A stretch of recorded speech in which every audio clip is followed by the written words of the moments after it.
2 suitcases, life in the backpack, new destination, full tank and a roadmap. My DJ, my best friend by my side, windows roll down as I put the car in drive. I don't know where we'll go, just know that we've got miles. We've got miles and miles to go. Hi, I'm Dee Perry. Welcome to CIFF Speaks, the official podcast of the Cleveland International Film Festival. I'm joined by my co-host, Aaron Spears. Hey, Aaron. Good morning, Dee. And here with us virtually, Bill Guentzler, the artistic director of the film festival, and its marketing director, Debby Samples. Thank you for being with us, guys. Good morning. Good morning. So, CIFF Streams, the new way to enjoy CIFF44 online, has been up and running since April 15th, and I want to get a sense of how it's going. So talk about the mechanism. Bill? It's going well. It was really a quick turnaround from our, we talked about it in our last CIFF Speaks episode about moving digitally after the cancellation of the festival. And we decided, as we were moving forward to launch on the 15th and run for 2 weeks. And there was a little hiccup. We actually launched maybe about an hour after we were supposed to, but that's completely fine because this is all new and it's all new to all of us, as well as the full-time staff has been taking questions from our audience about how to work it through. But people are watching films and they're enjoying it and talking about it. And so we couldn't be happier. Do you have a sense yet of volume? I mean, have people found it en masse, or is it kind of ramping up? People have found it. It's definitely really, yeah. It's amazing to watch. Just not only our previous the members that have been members and pass holders at the festivals for the past few years, and all of these new people that are either buying one streaming tickets or joining at the Film Buff level at $75 to have all access. People that we maybe have bought a ticket to the festival before and now are able to see so many more films because of what CIFF Streams has become. As of yesterday morning, I didn't look at the rundown, but as of yesterday morning, over 4,000, almost 4,500 views happened.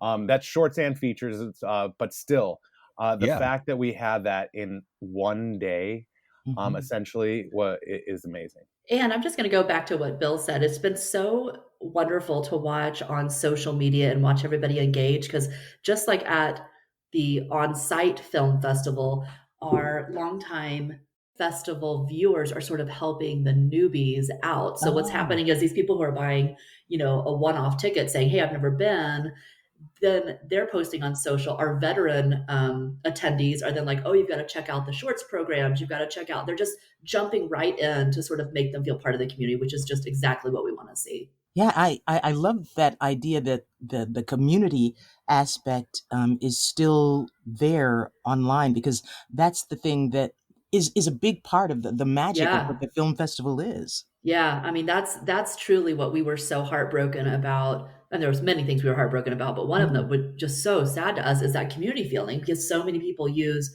the festival as a reunion. And it's just been, again, so great to see people figuring out this sort of new world of ours and how to still stay connected. We actually have this great couple on social who's been posting pictures about actually recreating parts of the festival. So this morning, their most recent one was the husband standing there with a sign that says "Stand by," and his wife is like in line with like stuffed animals, and he goes, "Well, she got a ticket, but I'm still waiting."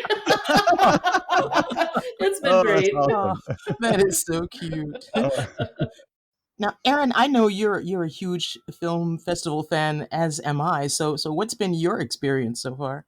Well, I've realized that without the beauty of the film festival actual schedule of only being able to pick maybe like 7 to 9 movies per round, that I have developed an addiction very quickly.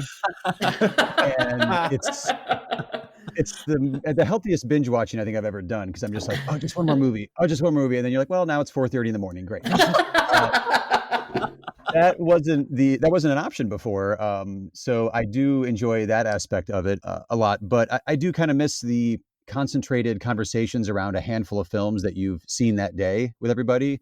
It's a bit new waters to navigate with different groups that I'm texting with or online with, talking about what we've seen or how to get recommendations or kind of what to kind of collectively watch together. So we're kind of building our own schedules this year in a different way. And that's one thing that we were, like, not only was it, the full-time staff spending the past month, kind of pulling this together and making sure it works, working with not only our forum, our website designers, and we've been working with them for years, and Cinesend, who built the screening platform for us.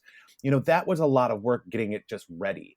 So all of this audience interaction and even with filmmaker interaction that we're hoping and planning to do, we wanted to watch what was happening organically, because we didn't want to set all of these things up like, oh, we're going to have this Q&A or we're going to have this, message stream, because we weren't sure if people were going to be into that. We wanted to make sure that we were getting the movies out, that people can watch them, and then we're paying attention to what our audience is doing, and we're hoping to supplement that in some way.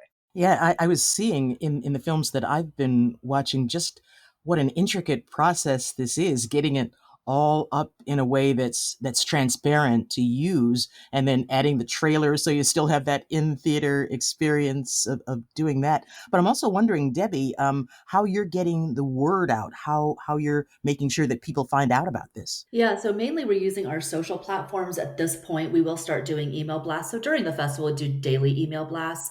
Again, like Bill said, we just didn't know how people were going to react to viewing these films in their own home. Now that we got to have a sense of it, again, our social has just been so much fun. So if you haven't joined there, we're on Facebook, Twitter, and Instagram. But moving forward, again, we're lucky enough to have incredible CIFF Speaks co-hosts that are going to be helping us get some filmmaker interviews out there. And then again, as we move along the next couple of days, the full-time staff is going to take a closer look at how to really engage our filmmakers, because really that's the whole heart and soul of the festival, is being able to interact with filmmakers. So we're just going to take a closer look on how we can connect filmmakers to our audience. Excellent. So how's the tech functioning? Are you finding that everything's working the way it's supposed to? And if not, do you have avenues to tinker with it? Yeah, overall it is. It's just a new kind of system, and so it's confusing to some people. And not that it's confusing, it's just new, and it's just something that they've never done before. And I mean, I look back at it.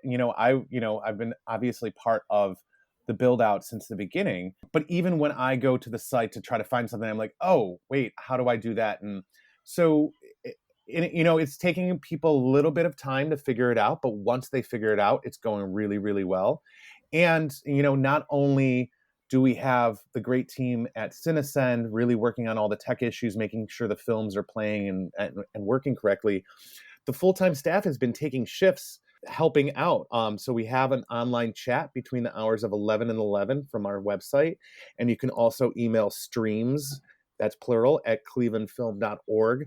And then we will definitely get back to you within 24 hours. We say within 24 hours, but we've been trying to get back to you within minutes and helping people out because, again, there's so many different devices. If you're watching on your computer and want to stream to your TV, depending on what kind of TV and what kind of computer and what kind of browser you're using, it's all of those things. Every way to connect is so different. And so we're learning a lot as a staff as well. And one funny thing is we've taken shifts, and sorry I'm talking so long about this, but I just love how this is happening, that we set up shifts, but pretty much the staff has been on this Zoom call from 11 to 11, sometimes earlier and sometimes later, just sitting with each other. Most of us are muted and can't, are doing something else, but it's like we're at the festival as a staff. And so, a question will come up. We're all on this platform to help with questions.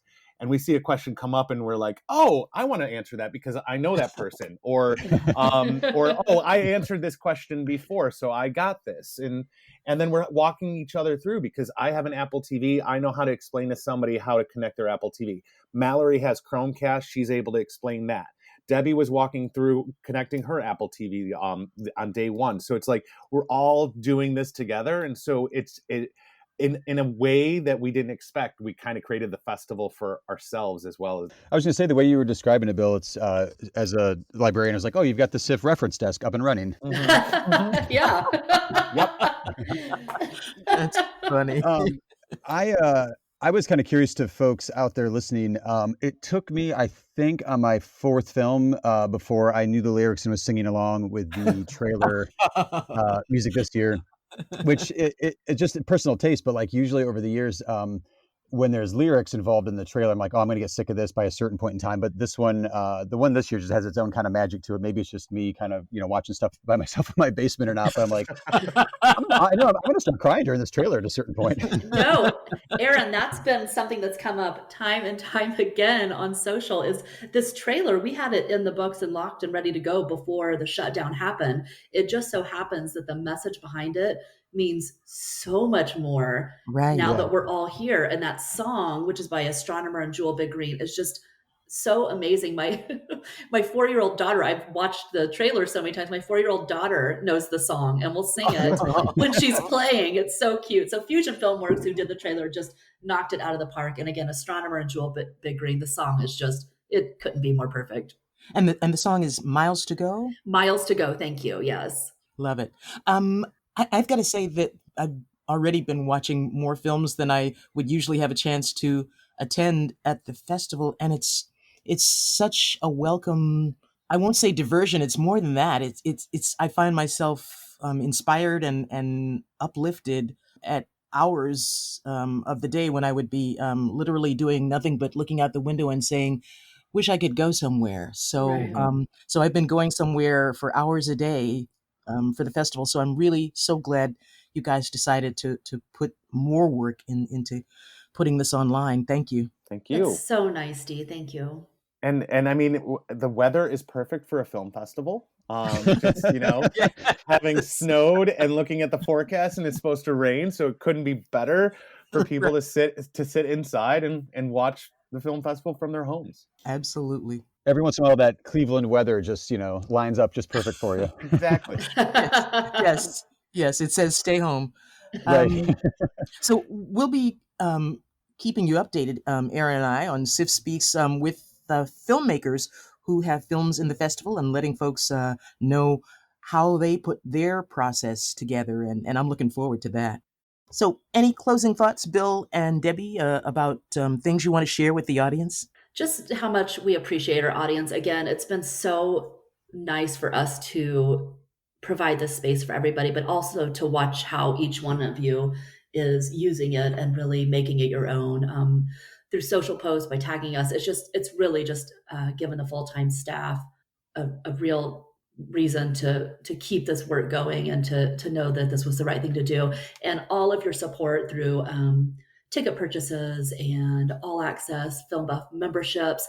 And please remember that we also have our virtual challenge match going on. It's the only time of year that we do ask for donations, which is more vital than ever at this point. And we tried to make the challenge match just like it is at the festival. So, like not only, we know that it's, everybody's watching these films at home and not walking by the desk in the lobby at Tower City. But you still get, we still have the buttons. We made the buttons. So anything over $10 or more, you get a set of 6 buttons. And then there are prizes. We are still going through with our challenge match prizes, which people love.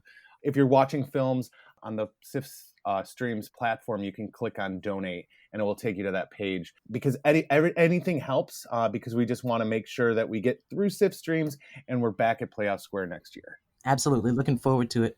I need one more thing to make my festival experience feel a little bit more complete. And so sorry about this, but hi, Bill. And there you have it. All right. I feel a little bit better now.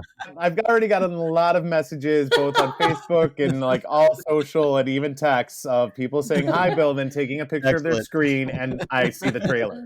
That's great. That's funny. I do miss it. I do really miss it. So yeah, but this is the next best thing, I guess. yeah, exactly. Yeah. Yep. So until next time, I'm Dee Perry, and I'm Aaron Spears. this is CIFF Speaks. Thanks for listening.